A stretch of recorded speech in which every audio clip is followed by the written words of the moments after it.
নমস্কার বন্ধুরা, আজকে আরও একটি নতুন ভিডিও নিয়ে চলে এসেছি। তবে আজকে কোনো মুভি রিভিউ নয়, আজকে একটি অপূর্ব গল্প নিয়ে চলে এসেছি। ওয়েলকাম টু আওয়ার সিরিজ গল্পের আড্ডা। এখানে আমরা জনপ্রিয় বাংলা গল্প আনবো তোমাদের জন্য। এটি আমাদের একটি নতুন উদ্যোগ। আমাদের সিরিজের প্রথম গল্প রবীন্দ্রনাথ ঠাকুরের লেখা গুপ্তধন। তাহলে চলো শুরু করা যাক। গুপ্তধন।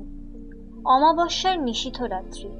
মৃত্যুঞ্জয় তান্ত্রিক মতে তাহাদের বহুকালের গৃহদেবতা জয়কালীর পূজায় বসিয়াছে। পূজা সমাধা করিয়া যখন উঠিল, তখন নিকটস্থ আমবাগান হইতে প্রত্যুষের প্রথম কাক ডাকিল। মৃত্যুঞ্জয় পশ্চাতে ফিরিয়া চাহিয়া দেখিল মন্দিরের দ্বার রুদ্ধ রহিয়াছে। তখন সে একবার দেবীর চরণতলে মস্তক ঠেকাইয়া তাহার আসন সরাইয়া দিল। সে আসনের নিচে হইতে একটি কাঁঠাল কাঠের বাক্স বাহির হইল। পইতায় চাবি বাঁধা ছিল। সে চাবি লাগাইয়া মৃত্যুঞ্জয় বাক্সটি খুলিল। খুলিবা মাত্রই চমকিয়া উঠিয়া মাথায় করাঘাত করিল। মৃত্যুঞ্জয়ের অন্দরের বাগান প্রাচীর দিয়া ঘেরা। সে বাগানের এক প্রান্তে বড় বড় গাছের ছায়ার অন্ধকারে এই ছোট মন্দিরটি। মন্দিরে জয়কালীর মূর্তি ছাড়া আর কিছুই নাই। তাহার প্রবেশদ্বার একটি মাত্র। মৃত্যুঞ্জয় বাক্সটি লইয়া অনেকক্ষণ নাড়াচাড়া করিয়া দেখিল। মৃত্যুঞ্জয় বাক্সটি খুলিবার পূর্বে তাহা বন্ধই ছিল, কেহ তাহা ভাঙে নাই। মৃত্যুঞ্জয় 10 বার করিয়া প্রতিমার চারিদিকে ঘুরিয়া হাতড়াইয়া দেখিল, কিছুই পাইল না। পাগলের মতো হইয়া মন্দিরের দ্বার খুলিয়া ফেলিল। তখন ভোরের আলো ফুটিতেছে। মন্দিরের চারিদিকে মৃত্যুঞ্জয় ঘুরিয়া ঘুরিয়া বৃথা আশ্বাসে খুঁজিয়া বেড়াইতে লাগিল। সকালবেলাকার আলোক যখন পরিস্ফুট হইয়া উঠিল, তখন সে বাহিরের চণ্ডী মণ্ডপে আসিয়া মাথায় হাত দিয়া বসিয়া ভাবিতে লাগিল।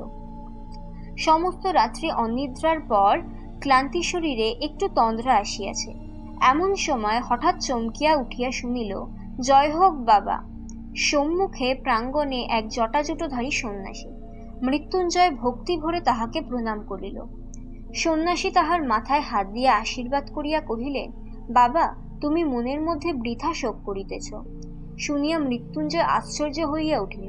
কহিল, আপনি অন্তর্যামী, নহিলে আমার শোক কেমন করিয়া বুঝলেন? আমি তো কাহাকেও কিছু বলি নাই।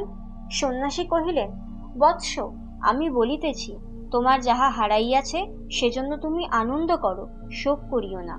মৃত্যুঞ্জয় তাহার 2 পা জড়াইয়া ধরিয়া কহিল, আপনি তবে তো সমস্তই জানিয়াছেন, কেমন করিয়া হারাইয়াছে, কোথায় গেলে ফিরিয়া পাইব, তাহা না বলিলে আমি আপনার চরণ ছাড়িব না। সন্ন্যাসী কহিলেন, আমি যদি তোমার অমঙ্গল কামনা করিতাম তবে বলিতাম, কিন্তু ভগবতী দয়া করিয়া যাহা হরণ করিয়াছেন সেজন্য শোক করিও না। মৃত্যুঞ্জয় সন্ন্যাসীকে প্রসন্ন করিবার জন্য সমস্ত দিন বিবিধ উপাচারে তাহার সেবা করিল। পরদিন প্রত্যুষে নিজের গোহাল হইতে লোটা ভরিয়া সফেন দুগ্ধ দুহিয়া লইয়া আসিয়া দেখিল, সন্ন্যাসী নাই। মৃত্যুঞ্জয় যখন শিশু ছিল, যখন তাহার পিতামহ হরিহর একদিন এই চণ্ডী মণ্ডপে বসিয়া তামাক খাইতেছিল, তখন এমন করিয়াই একটি সন্ন্যাসী জয় হোক বাবা বলিয়া এই প্রাঙ্গণে আসিয়া দাঁড়াইয়াছিলেন। হরিহর সেই সন্ন্যাসীকে কয়েকদিন বাড়িতে রাখিয়া বিধিমত সেবার দ্বারা সন্তুষ্ট করিল। বিদায়কালে সন্ন্যাসী যখন জিজ্ঞাসা করিলেন, বৎস, তুমি কি চাও? হরিহর কহিল, বাবা, যদি সন্তুষ্ট হইয়া থাকেন তবে আমার অবস্থাটা একবার শুনুন। এককালে এই গ্রামে আমার সকলের চেয়ে বর্ধিষ্ণু ছিলাম। আমার প্রপিতামহ দূর হইতে কুলীন আনাইয়া তাহার এক কন্যার বিবাহ দিয়াছিলেন। তাহার সেই দৌহিত্র বংশ আমাদিগকেই ফাঁকি দিয়া আজকাল এই গ্রামে বড়লোক হইয়া উঠিয়াছে। আমাদের এখন অবস্থা ভালো নয়, কাছেই ইহাদের অহংকার সহ্য করিয়া থাকি, কিন্তু আর সহ্য হয় না। কি করিলে আবার আমাদের বংশ বড় হইয়া উঠিবে সেই উপায় বলিয়া দিন, সেই আশীর্বাদ করুন।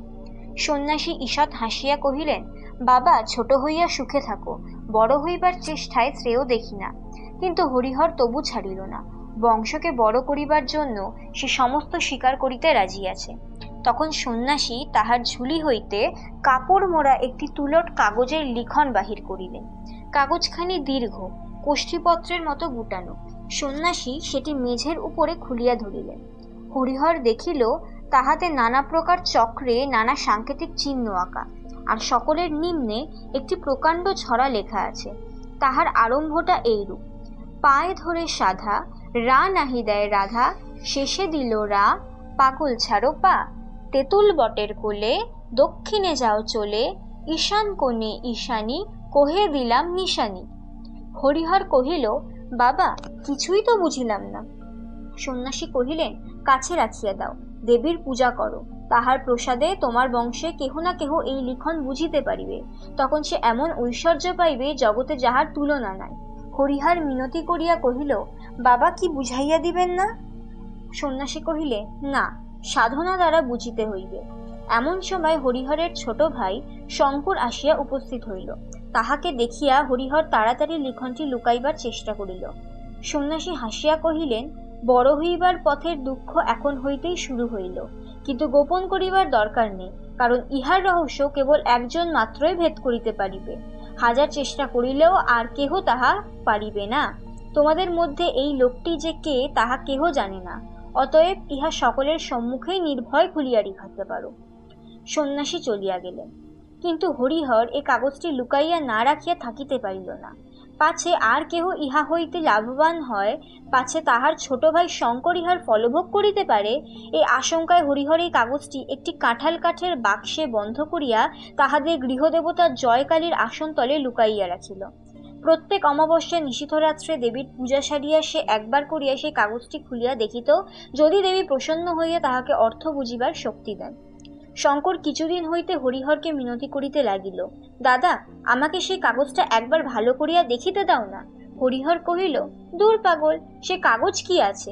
বেটা ভণ্ড সন্ন্যাসী কাগজে কতগুলো হিজিবিজি কাটিয়ে আমাকে ফাঁকি দিয়া গেল, আমি সে পুড়াইয়া ফেলিয়াছি। শঙ্কর চুপ করিয়া রহিল। হঠাৎ একদিন শঙ্করকে ঘরে দেখিতে পাওয়া গেল না। তাহার পর হইতে সে নিরুদ্দেশ। হরিহরের অন্য সমস্ত কাজকর্ম নষ্ট হইল। গুপ্ত ঐশ্বর্যের ধ্যান এক মুহূর্ত সে ছাড়িতে পারিল না। মৃত্যুকাল উপস্থিত হইলে সে তাহার বড় ছেলে শ্যামপদকে এই সন্ন্যাসী দত্ত কাগজখানি দিয়া গেল। এই কাগজ পাইয়া শ্যামপদ চাকরি ছাড়িয়া দিল। জয়কালীর পূজায় আর একান্ত মনে এই লিখন পাঠের চর্চায় তাহার জীবনটা যেন কোন দিক দিয়া কাটিয়া গেল তাহা তা বুঝিতে পারিল না। মৃত্যুঞ্জয় শ্যামাপদর বড় ছেলে। পিতার মৃত্যুর পর সে এই সন্ন্যাসী দত্ত গুপ্তিলিখনের অধিকারী হইয়াছে।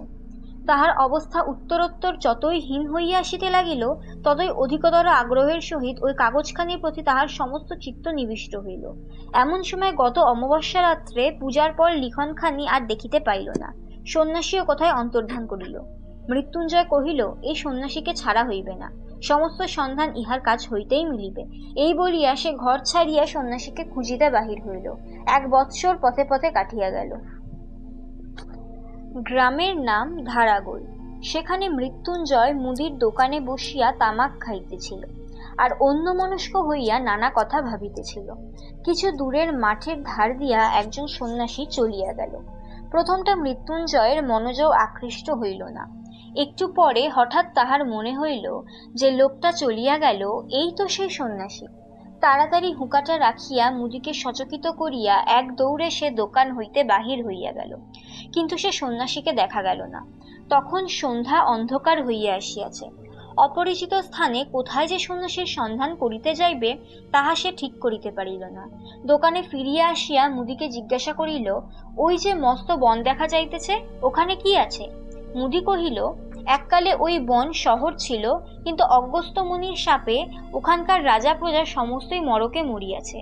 লোকে বলে ওখানে অনেক ধনরত্ন আজও খুঁজিলে পাওয়া যায়, কিন্তু দিন দুপুরে ওই বনে সাহস করিয়া কেহ যাইতে পারে না। সে যে গেছে সে আর ফেরে নাই। মৃত্যুঞ্জয়ের মন চঞ্চল হইয়া উঠিল। সমস্ত রাত্রি মুদির দোকানে মাদুরের উপর পড়িয়া মশার জ্বালায় সর্বাঙ্গ চাপড়াইতে লাগিল। আর ওই বনের কথা, সন্ন্যাসীর কথা, সেই হারানো লিখনের কথা ভাবিতে থাকিল। বারবার পড়িয়া সেই লিখনটি মৃত্যুঞ্জয়ের প্রায় কণ্ঠস্থ হইয়া গিয়াছিল। তাই এই অনিদ্রাবস্থায় কেবলই তাহার মাথায় ঘুরিতে লাগিল, পায়ে ধরে সাধা, রা নাহি দেয় রাধা, শেষে দিল রা, পাগল ছাড়ো পা। মাথা গরম হইয়া উঠিল। কোনো মতেই এটা কটা ছত্র সে মনে হইতে দূর করিতে পারিল না। অবশেষে ভোরের বেলায় যখন তাহার তন্দ্রা আসিল, তখন স্বপ্নে এই 4 ছত্রের অর্থ অতি সহজে তাহার নিকট প্রকাশ হইল। রা নাহি দেয় রাধা, অতএব রাধার রা না থাকিলে ধা রহিল, শেষে দিল রা, অতএব হইল ধারা। পাগল ছাড়ো পা, পাগলের পা ছাড়িলে গোল বাকি রহিল। অতএব সমস্তটা মিলিয়া হইল ধারাগোল। এই জায়গাটার নাম তো ধারাগোলই বটে। স্বপ্ন ভাঙিয়া মৃত্যুঞ্জয় লাফিয়া উঠিল। সমস্ত দিন বনের মধ্যে ফিরিয়া সন্ধ্যাবেলায় বহু কষ্টে পথ খুঁজিয়া অনাহারে মৃতপ্রায় অবস্থায় মৃত্যুঞ্জয় গ্রামে ফিরিল। পরদিন চাদরে চিরা বাঁধিয়া পুনর্বার সে বনের মধ্যে যাত্রা করিল। অপরাহ্নে একটা দিঘির ধারে আসিয়া উপস্থিত হইল। দিঘির মাঝখানটা পরিষ্কার জল, আর পাড়ের গায়ে গায়ে চারিদিকে পথ আর কুমুদের বন। পাথরে বাঁধানো ঘাট ভাঙিয়া চুরিয়া পড়িয়াছে। সেইখানে জলে চিরা ভিজাইয়া খাইয়া দিঘির চারিদিক প্রদক্ষিণ করিয়া দেখিতে লাগিল। দিঘির পশ্চিম পাড়ির প্রান্তে হঠাৎ মৃত্যুঞ্জয় থমকিয়া দাঁড়াইল। দেখিল একটা তেঁতুল গাছকে বেষ্টন করিয়া প্রকাণ্ড বটগাছ উঠিয়াছে। তৎক্ষণাৎ তাহার মনে পড়িল, তেঁতুল বটের কোলে দক্ষিণে যাও চলে। দক্ষিণে কিছু দূর যাইতেই ঘন জঙ্গলের মধ্যে আসিয়া পড়িল। সেখানে সে রেতঝাড় ভেদ করিয়া চলা একেবারে অসাধ্য। যাহা হোক, মৃত্যুঞ্জয় ঠিক করিল এই গাছটাকে কোনো মতে হারাইলে চলিবে না। এই গাছের কাছে ফিরিয়া আসিবার সময় গাছের অন্তরাল দিয়া অনতি দূরে একটা মন্দিরের চূড়া দেখা গেল। সেই দিকের প্রতি লক্ষ্য করিয়া মৃত্যুঞ্জয় এক ভাঙা মন্দিরের কাছে আসিয়া উপস্থিত হইল। দেখিল নিকটে একটা চুল্লি, পোড়া কাঠ আর ছাই পড়িয়া আছে। অতি সাবধানে মৃত্যুঞ্জয় ভগ্নদ্বার মন্দিরের মধ্যে উঁকি মারিল। সেখানে কোনো লোক নাই, প্রতিমা নাই, কেবল একটি কম্বল, কমণ্ডলু আর গেরুয়া উত্তরীয় পরিয়া আছে। তখন সন্ধ্যা আসন্ন হইয়া আসিয়াছে। গ্রাম বহুদূরে, অন্ধকারে বনের মধ্যে পথ সন্ধান করিয়া যাইতে পারিবে কিনা, তাই এই মন্দিরে মনুষ্য বসতির লক্ষণ দেখিয়া মৃত্যুঞ্জয় খুশি হইল। মন্দির হইতে একটি বৃহৎ প্রস্তরখণ্ড ভাঙিয়া দ্বারের কাছে পড়িয়াছিল। সে পাথরের উপর বসিয়া নতশিরে ভাবিতে ভাবিতে মৃত্যুঞ্জয় হঠাৎ পাথরের গায়ে কি যেন লেখা দেখিতে পাইল। ঝুঁকিয়া পড়িয়া দেখিল একটি চক্র আঁকা। তাহার মধ্যে কতক স্পষ্ট, কতক লুপ্তপ্রায় ভাবে নিম্নলিখিত সাংকেতিক অর্থ লেখা আছে। এই চক্রটি মৃত্যুঞ্জয়ের সুপরিচিত। কত অমাবস্যা রাত্রে পূজাগৃহে সুগন্ধ ধূপের ধূমে ঘৃতদীপলুকে তুলট কাগজে অঙ্কিত এই চক্রচিহ্নের উপরে ঝুঁকিয়া পড়িয়া রহস্যভেদ করিবার জন্য একাগ্রমনে সে দেবীর প্রাসাদ যাচঞ্চা করিয়াছে। আজ অভীষ্ট সিদ্ধির অত্যন্ত সন্নিকটে আসিয়া তাহার সর্বাঙ্গ যেন কাঁপিতে লাগিল। পাছে তীরে আসিয়া তরি ডোবে, পাছে সামান্য একটা ভুলে তাহার সমস্ত নষ্ট হইয়া যায়, পাছে সেই সন্ন্যাসী পূর্বে আসিয়া সমস্ত উদ্ধার করিয়া লইয়া গিয়া থাকে, এই আশঙ্কায় তাহার বুকের মধ্যে তোলপাড় করিতে লাগিল। এখন যে তাহার কি কর্তব্য তাহা সে ভাবিয়া পাইল না। তাহার মনে হইল সে হয়তো তাহার ঐশ্বর্য ভাণ্ডারের ঠিক উপরেই বসিয়া আছে, অথচ কিছুই জানিতে পাইতেছে না। বসিয়া বসিয়া সে কালী নাম জপ করিতে লাগিল। সন্ধ্যার অন্ধকার নিবিড় হইয়া আসিল। ঝিল্লির ধ্বনিতে বনভূমি মুখর হইয়া উঠিল। এমন সময় কিছু দূর ঘন বনের মধ্যে অগ্নির দীপ্তি দেখা গেল। মৃত্যুঞ্জয় তাহার প্রস্তরাসন ছড়িয়া উঠিয়া পড়িল আর সেই শিখা লক্ষ্য করিয়া চলিতে লাগিল। বহু কষ্টে কিছু দূর গিয়া একটা অশ্বত্থ গাছের গুড়ির অন্তরাল হইতে স্পষ্ট দেখিতে পাইল তাহার সেই পরিচিত সন্ন্যাসী অগ্নির আলোকে সেই তুলটের লিখন মেলিয়া একটা কাঠি দিয়া ছাইয়ের উপরে এক মনে অঙ্ক কষিতেছে। মৃত্যুঞ্জয়ের ঘরের সেই পৈতৃক তুলটের লিখন। আরে ভণ্ড, চোর! এই জন্যই সে মৃত্যুঞ্জয়কে শোক করিতে নিষেধ করিয়াছিল বটে। সন্ন্যাসী একবার করিয়া অঙ্ক কষিতেছে আর একটা মাপকাঠি লইয়া জমি মাপিতেছে। কিয়দ্দূর মাপিয়া হতাশ হইয়া ঘাড় নাড়িয়া পুনর্বার আসিয়া অঙ্ক কষিতে প্রবৃত্ত হইতেছে। এমনি করিয়া রাত্রি যখন অবসান প্রায়, যখন নিশান্তের শীতবায়ুতে বনস্পতির অগ্রশাখার পল্লবগুলি মর্মরিত হইয়া উঠিল, তখন সন্ন্যাসী সেই লিখনপত্র গুটাইয়া লইয়া চলিয়া গেল। মৃত্যুঞ্জয় কি করিবে ভাবিয়া পাইল না। ইহা সে নিশ্চয় বুঝিতে পারিল যে সন্ন্যাসীর সাহায্য ব্যতীত এই লিখনের রহস্য ভেদ করা তাহার সাধ্য হইবে না। লুব্ধ সন্ন্যাসী যে মৃত্যুঞ্জয়কে সাহায্য করিবে না তাহাও নিশ্চিত। অতএব গোপনে সন্ন্যাসীর প্রতি দৃষ্টি রাখা ছাড়া অন্য উপায় নাই। কিন্তু দিনের বেলায় গ্রামে না গেলে তাহার আহার মিলিবে না। অতএব অন্তত কাল সকালে একবার গ্রামে যাওয়া আবশ্যক। ভোরের দিকে অন্ধকার একটু ফিকা হইবা মাত্র সে গাছ হইতে নামিয়া পড়িল, যেখানে সন্ন্যাসী ছাইয়ের মধ্যে আখ কষিতেছিল। সেখানে ভালো করিয়া দেখিল, কিছুই বুঝিল না। চতুর্দিক ঘুরিয়া দেখিল অন্য বনখণ্ডের সঙ্গে কোনো প্রভেদ নেই। বনতলের অন্ধকার ক্রমে যখন ক্ষীণ হইয়া আসিল, তখন মৃত্যুঞ্জয় অতি সাবধানে চারিদিক দেখিতে দেখিতে গ্রামের উদ্দেশ্যে চলিল। তাহার ভয় ছিল পাছে সন্ন্যাসী তাহাকে দেখিতে পায়। যে দোকানে মৃত্যুঞ্জয় আশ্রয় গ্রহণ করিয়াছিল, তাহার নিকটে একটি কায়স্থ গৃহিণী ব্রত উদযাপন করিয়া সেদিন ব্রাহ্মণভোজ করাইতে প্রবৃত্ত ছিল। সেইখানে আজ মৃত্যুঞ্জয়ের আহার জুটিয়া গেল। কয়দিন আহারের কষ্টের পর আজ তাহার ভোজনটি গুরুতর হইয়া উঠিল। সে গুরু ভোজনের পর যেমন তামাকটি খাইয়া দোকানের মাদুরটিকে একবার গড়াইয়া লইবার ইচ্ছা করিল, অমনি গত রাত্রির অনিদ্রাকাতর মৃত্যুঞ্জয় ঘুমে আচ্ছন্ন হইয়া পড়িল। মৃত্যুঞ্জয় স্থির করিয়াছিল আজ সকাল সকাল আহারাদি করিয়া যথেষ্ট বেলা থাকিতে বাহির হইবে। ঠিক তাহার উল্টা হইল। যখন তাহার নিদ্রাভঙ্গ হইল, তখন সূর্য অস্ত গিয়াছে, তবু মৃত্যুঞ্জয় দমিল না। অন্ধকারেই বনের মধ্যে সে প্রবেশ করিল। দেখিতে দেখিতে রাত্রি ঘনীভূত হইয়া আসিল। গাছের ছায়ার মধ্যে দৃষ্টি আর চলে না। জঙ্গলের মধ্যে পথ অবরুদ্ধ হইয়া যায়। মৃত্যুঞ্জয় যে কোন দিকে কোথায় যাইতেছে তাহা কিছুই ঠাইর করিতে পারল না। রাত্রি যখন অবসান হইল, তখন দেখিল সমস্ত রাত্রি সে বনের প্রান্তে একই জায়গায় ঘুরিয়া ঘুরিয়া বেড়াইয়াছে। কাকের দল কা কা শব্দে গ্রামের দিকে উড়িল। এই শব্দ মৃত্যুঞ্জয়ের কানে ব্যঙ্গপূর্ণ ধিক্কার বাক্যের মতো শুনাইল। গণনায় বারংবার ভুল, আর সেই ভুল সংশোধন করিতে করিতে অবশেষে সন্ন্যাসী সুরঙ্গের পথ আবিষ্কার করিয়াছেন। সুরঙ্গের মধ্যে মশাল লইয়া তিনি প্রবেশ করিলেন। বাঁধানো ভিত্তির গায়ে শ্যাতলা পড়িয়াছে। মাঝে মাঝে এক এক জায়গায় জল চুঁইয়া পড়িতেছে। স্থানে স্থানে কতগুলো ভেগ গায়ে গায়ে স্তূপাকার হইয়া নিদ্রা দিতেছে। এই পিছল পথ দিয়া কিছু দূর যাইতেই সন্ন্যাসী দেখিলেন সম্মুখে দেয়াল উঠিয়াছে। পথ অবরুদ্ধ। কিছুই বুঝিতে পারিলেন না। দেয়ালের সর্বত্র লৌহদণ্ড দিয়া সবলে আঘাত করিয়া দেখিলেন কোথাও ফাঁকা আওয়াজ দিচ্ছে না, কোথাও রন্ধ্র নাই। এই পথটার যে এইখানেই শেষ তাহা নিঃসন্দেহ। আবার সে কাগজ খুলিয়া মাথায় হাত দিয়া বসিয়া ভাবিতে লাগিলেন। সে রাত্রি এমনই করিয়া কাটিয়া গেল। পরদিন পুনর্বার গণনা সারিয়া সুরঙ্গে প্রবেশ করিলেন। সেদিন গুপ্ত সংকেত অনুসরণ পূর্বক একটি বিশেষ স্থান হইতে পাথর খসাইয়া এক শাখা পথ আবিষ্কার করিলেন। সেই পথে চলিতে চলিতে আবার এক জায়গায় পথ অবরুদ্ধ হইয়া গেল। অবশেষে পঞ্চম রাত্রে সুরঙ্গের মধ্যে প্রবেশ করিয়া সন্ন্যাসী বলিয়া উঠিলেন, আজ আমি পথ পাইয়াছি, আজ আর আমার কোনো মতেই ভুল হইবে না। পথ অত্যন্ত জটিল, তাহার শাখা প্রশাখার অন্ত নাই। কোথাও এত সংকীর্ণ যে গুড়ি মারিয়া যাইতে হয়। বহু যত্নে মশাল ধরিয়া চলিতে চলিতে সন্ন্যাসী একটা গোলাকার ঘরের মতো জায়গায় আসিয়া পৌঁছিলেন। সেই ঘরের মাঝখানে একটা বৃহৎ ইদারা। মশালের আলোকে সন্ন্যাসী তাহার তল দেখিতে পাইলেন না। ঘরের ছাদ হইতে একটা মোটা প্রকাণ্ড লৌহ শৃঙ্খল ইদারার মধ্যে নামিয়া গেছে। সন্ন্যাসী প্রাণপণ বলে ঠেলিয়া এই শৃঙ্খলটাকে অল্প একটুখানি নামাইবার ঠং করিয়া একটা শব্দ ইদারার গহ্বর হইতে উত্থিত হইবা ঘরময় প্রতিধ্বনিত হইতে লাগিল। সন্ন্যাসী উচ্চস্বরে বলিয়া উঠিলেন, পাইয়াছি।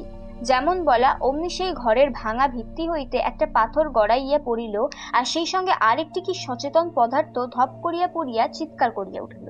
সন্ন্যাসী সেই অকস্মাৎ শব্দে চমকিয়া উঠিতেই তাহার হাত হইতে মশাল পড়িয়া নিভিয়া গেল। সন্ন্যাসী জিজ্ঞাসা করিলেন, তুমি কে? কোনো উত্তর পাইলেন না। তখন অন্ধকারে হাতড়াইতে গিয়া তাহার একটি মানুষের দেহ ঠেকিল। তাহাকে নাড়া দিয়া জিজ্ঞাসা করিলেন, কে তুমি? কোনো উত্তর পাইলেন না। লোকটা অচেতন হইয়া গেছে। তখন চকমুকি ঠুকিয়া ঠুকিয়া সন্ন্যাসী অনেক কষ্টে মশাল ধরাইলেন। ইতিমধ্যে সেই লোকটাও শঙ্কাপ্রাপ্ত হইল, আর উঠিবার চেষ্টা করিয়া বেদনায় আর্তনাদ করিয়া উঠিল। সন্ন্যাসী কহিলেন, এ কি মৃত্যুঞ্জয়, যে তোমার এ মতি হইল কেন? মৃত্যুঞ্জয় কহিল, বাবা মাপ করো, ভগবান আমাকে শাস্তি দিয়াছেন। তোমাকে পাথর ছুঁড়িয়া মারিতে গিয়া সামলাইতে পারি নাই। পিছলে পাথর শুদ্ধ আমি পড়িয়া গেছি, পাটা নিশ্চয়ই ভাঙিয়া গেছে। সন্ন্যাসী কহিলেন, আমাকে মারিয়া তোমার কি লাভ হইত? মৃত্যুঞ্জয় কহিল, লাভের কথা তুমি জিজ্ঞাসা করিতেছ? তুমি কিসের লোভে আমার পূজাঘর হইতে লিখনখানি চুরি করিয়া এই সুরঙ্গের মধ্যে ঘুরিয়া বেড়াইতেছ? তুমি চোর, তুমি ভণ্ড। আমার পিতামহকে যে সন্ন্যাসী ওই লিখনখানি দিয়াছিলেন, তিনি বলিয়াছিলেন, আমাদেরই বংশের কেহ এই লিখনের সংকেত বুঝিতে পারিবে। এই গুপ্ত ঐশ্বর্য আমাদেরই বংশের প্রাপ্য। তাই আমি এ কয়দিন না খাইয়া না ঘুমাইয়া ছায়ার মতো তোমার পশ্চাতে ফিরিয়াছি। আজ যখন তুমি বলিয়া উঠিলে পাইয়াছি, তখন আমি আর থাকিতে পারিলাম না। আমি তোমার পশ্চাতে আসিয়া ওই গর্তটার ভিতরে লুকাইয়া বসিয়াছিলাম। ওখান হইতে একটা পাথর খসাইয়া তোমাকে মারিতে গেলাম, কিন্তু শরীর দুর্বল, জায়গাটা অত্যন্ত পিছল, তাই পড়িয়া গেছি। এখন তুমি আমাকে মারিয়া ফেলো, সেও ভালো, আমি যক্ষ হইয়া এই ধন আগলাইব, কিন্তু তুমি ইহা লইতে পারিবে না, কোনো মতেই না। যদি লইতে চেষ্টা করো, আমি ব্রাহ্মণ, তোমাকে অভিশাপ দিয়া এই কূপের মধ্যে ঝাঁপ দিয়া পড়িয়া আত্মহত্যা করিব। এ ধন তোমার ব্রহ্মরক্ত গরুত্ব তুল্য হইবে। এ ধন তুমি কোনোদিন সুখে ভোগ করিতে পারিবে না। আমাদের পিতা পিতামহ এই ধনের উপরে সমস্ত মন রাখিয়া মরিয়াছেন। এই ধনের ধ্যান করিতে করিতে আমরা দরিদ্র হইয়াছি।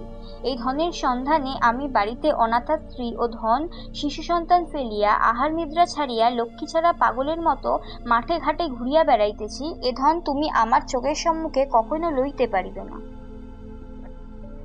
সন্ন্যাসী কহিলেন, মৃত্যুঞ্জয়, তবে শোনো, সমস্ত কথা তোমাকে বলি। তুমি জানো তোমার পিতামহের এক কনিষ্ঠ সহোদর ছিল, তাহার নাম ছিল শঙ্কর। মৃত্যুঞ্জয় কহিল, হ্যাঁ, তিনি নিরুদ্দেশ হইয়া বাহির হইয়া গিয়াছেন। সন্ন্যাসী কহিলেন, আমি সেই শঙ্কর। মৃত্যুঞ্জয় হতাশ হইয়া দীর্ঘ নিঃশ্বাস ফেলিল। এতক্ষণ এই গুপ্তধনের উপর তাহার যে একমাত্র দাবি সে সাব্যস্ত করিয়া বসিয়াছিল, তাহারই বংশের আত্মীয় আসিয়া সে দাবি নষ্ট করিয়া দিল। শঙ্কর কহিলেন, দাদা, সন্ন্যাসীর নিকট হইতে লিখন পাইয়া অবধি আমার কাছে তাহা বিধিমতে লুকাইবার চেষ্টা করিতেছিল, কিন্তু তিনি যতই গোপন করিতে লাগিলেন, আমার ঔৎসুক্য ততই বাড়িয়া উঠিল। তিনি দেবীর আসনের নিচে বাক্সের মধ্যে ওই লিখনখানি লুকাইয়া রাখিয়াছিলেন। আমি তাহার সন্ধান পাইলাম, আর দ্বিতীয়বার চাবি বানাইয়া প্রতিদিন অল্প অল্প করিয়া সমস্ত কাগজখানা নকল করিতে লাগিলাম। যেদিন নকল শেষ হইল, সেই দিনই আমি এই ধনের সন্ধানে ঘর ছাড়িয়া বাহির হইলাম। আমারও ঘরে অনাথা স্ত্রী এবং একটি শিশু সন্তান ছিল। আজ তাহারা কেহ বাঁচিয়া নাই। কত দেশ দেশান্তরে ভ্রমণ করিয়াছি, তাহা বিস্তারিত বর্ণনার প্রয়োজন নাই। সন্ন্যাসী দত্ত এই লিখন নিশ্চয় কোনো সন্ন্যাসী আমাকে বুঝাইয়া দিতে পারিবেন, এই মনে করিয়া অনেক সন্ন্যাসীর আমি সেবা করিয়াছি।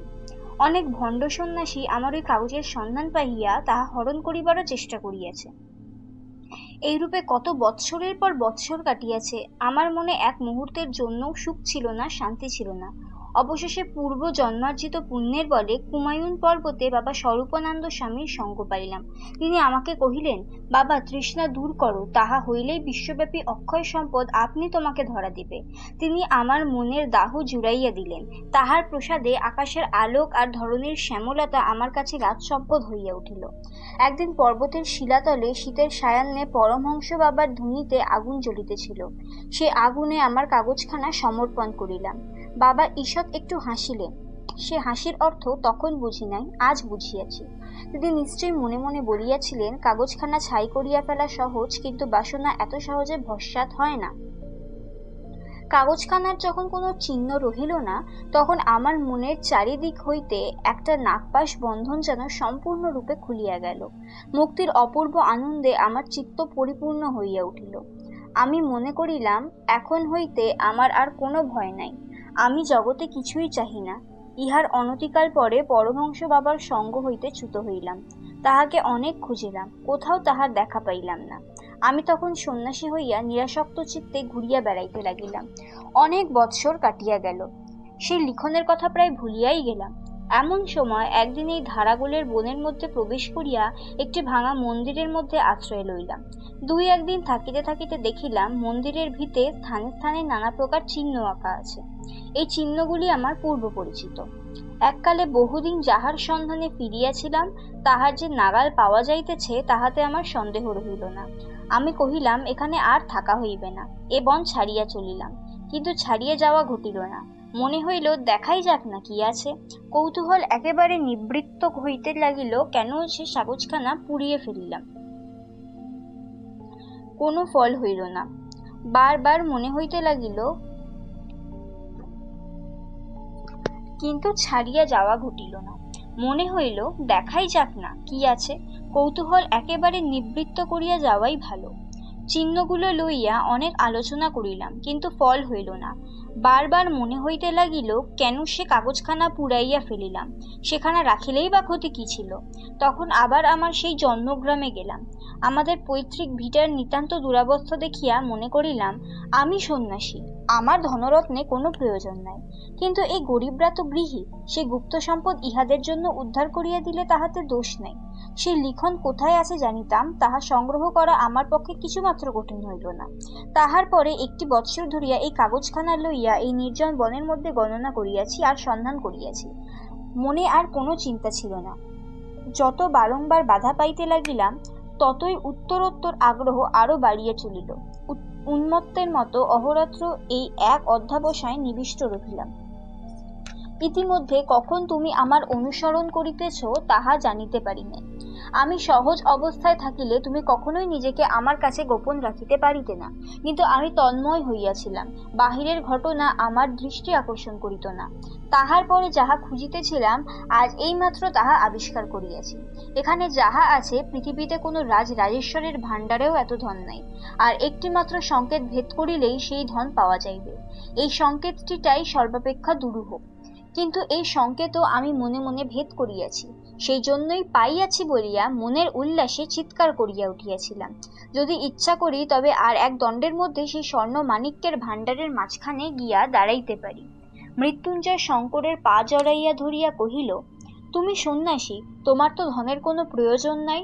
আমাকে সেই ভাণ্ডারের মধ্যে লইয়া যাও, আমাকে বঞ্চিত করিও না। শঙ্কর কহিলেন, আজ আমার শেষ বন্ধন মুক্ত হইয়াছে। তুমি ওই যে পাথর ফেলিয়া আমাকে মারিবার জন্য উদ্যত হইয়াছিলে, তাহার আঘাত আমার শরীরে লাগে নাই, কিন্তু তাহা আমার মহাবরণকে ভেদ করিয়াছে। তৃষ্ণার করাল মূর্তি আজ আমি দেখিলাম। আমার গুরু পরমহংসদেবের নিগূঢ় প্রশান্ত হাস্য এতদিন পরে আমার অন্তরের কল্যাণ দ্বীপে অনির্বাণ আলোক শিখা জ্বালাইয়া তুলিল। মৃত্যুঞ্জয় শঙ্করের পা ধরিয়া পুনরায় কাতর স্বরে কহিল, তুমি মুক্ত পুরুষ, তুমি মুক্ত নহি। আমি মুক্ত নহি, আমি মুক্তি চাহি না। আমাকে এই ঐশ্বর্য হইতে বঞ্চিত করিতে পারিবে না। সন্ন্যাসী কহিলেন, বৎস, তবে তুমি তোমার এই লিখনটি লও। যদি ধন খুঁজিয়া লইতে পারো তবে লইও। এই বলিয়া তাহার যষ্টি ও লিখনপত্র মৃত্যুঞ্জয়ের কাছে রাখিয়া সন্ন্যাসী চলিয়া গেলেন। মৃত্যুঞ্জয় কহিল, আমাকে দয়া করো, আমাকে ফেলিয়া যাইও না, আমাকে দেখাইয়া দাও। কোনো উত্তর পাইল না। তখন মৃত্যুঞ্জয় যষ্টির উপর ভর করিয়া হাতড়াইয়া সুরঙ্গ হইতে বাহির হইবার চেষ্টা করিল, কিন্তু পথ অত্যন্ত জটিল। গোলকধাঁধার মতো বারবার বাধা পাইতে লাগিল। অবশেষে ঘুরিয়া ঘুরিয়া ক্লান্ত হইয়া এক জায়গায় শুইয়া পড়িল এবং নিদ্রা আসিতে বিলম্ব হইল না।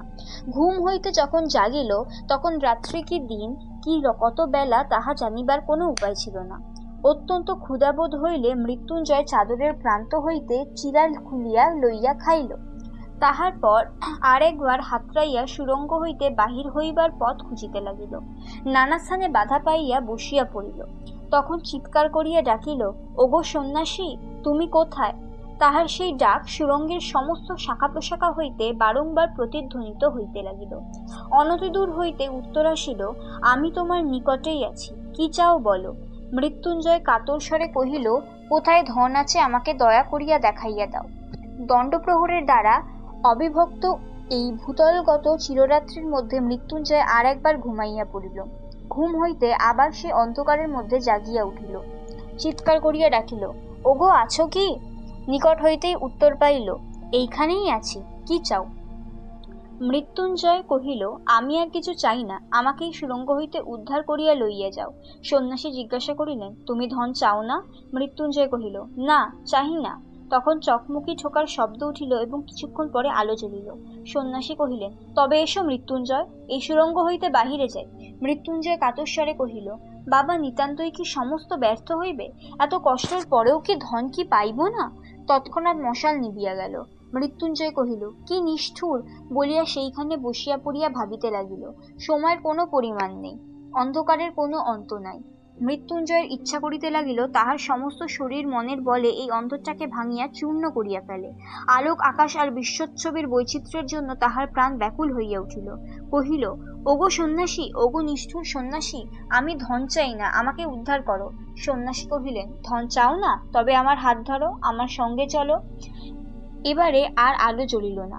এক হাতে যষ্টি ও এক হাতে সন্ন্যাসীর উত্তরীয় ধরিয়া মৃত্যুঞ্জয় ধীরে ধীরে চলিতে লাগিল। বহুক্ষণ ধরিয়া অনেক আঁকাবাঁকা পথ দিয়া অনেক ঘুরিয়া ফিরিয়া এক জায়গায় আসিয়া সন্ন্যাসী কহিলেন, দাঁড়াও। মৃত্যুঞ্জয় দাঁড়িল।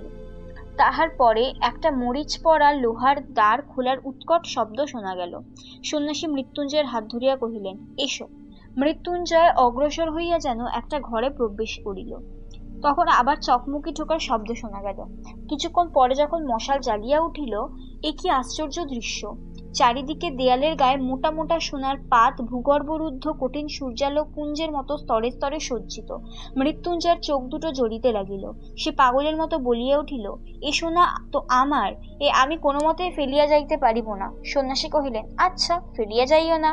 এই মশাল রহিল, আর এই ছাতু চিরা আর বড় এক ঘটি জল রাখিয়া গেলাম। দেখিতে দেখিতে সন্ন্যাসী বাহির হইয়া আসিলেন, আর এই স্বর্ণ ভাণ্ডারের লৌহদ্বারে কপাট পড়িল। মৃত্যুঞ্জয় বারবার করিয়া এই স্বর্ণপুঞ্জ স্পর্শ করিয়া ঘরময় ঘুরিয়া ঘুরিয়া বেড়াইতে লাগিল। ছোট ছোট স্বর্ণখণ্ড টানিয়া মেজের উপরে ফেলিতে লাগিল, কোলের উপর তুলিতে লাগিল, একটার উপরে আর একটা আঘাত করিয়া শব্দ করিতে লাগিল, সর্বাঙ্গের উপর বুলাইয়া তাহার স্পর্শে লইতে লাগিল। অবশেষে শ্রান্ত হইয়া সোনার পাত বিছাইয়া তাহার উপর শয়ন করিয়া ঘুমাইয়া পড়িল। জাগিয়া উঠিয়া দেখিল চারিদিকে সোনা ঝকমক করিতেছে, সোনা ছাড়া আর কিছুই নাই। মৃত্যুঞ্জয় ভাবিতে লাগিল, পৃথিবীর উপরে হয়তো এতক্ষণে প্রভাত হইয়াছে, সমস্ত জীবজন্তু আনন্দে জাগিয়া উঠিয়াছে। তাহাদের বাড়িতে পুকুরের ধারের বাগান হইতে প্রভাতে যে স্নিগ্ধ গন্ধ উঠিত, তাহাই কল্পনায় তাহার নাসিকায় যেন প্রবেশ করিতে লাগিল।